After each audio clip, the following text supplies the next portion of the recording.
Assalamualaikum warahmatullahi wabarakatuh. Dalam ayat Al-Quran menjelaskan, Zaharal fasadu fil barri wal bahri bima kasabat aydin nas. Telah nampak kerusakan yang ada di laut dan telah nampak kerusakan yang ada di darat. Itu disebabkan siapa?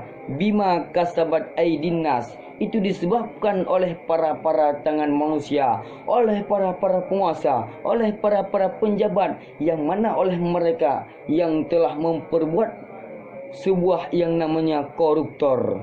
Namun bukan itu saja, ada sebagian daripada saudara kita yang menjalani dengan penuh kemaksiatan yang sangat merajalela, yang sebagian yang namanya LGBT, sehingga terjadilah longsor, sehingga terjadilah tsunami, dan terjadilah gempa-gempa di mana-mana saja. Sehingga tsunami yang ada terjadi di Banda Aceh itu tsunami yang dilantik dengan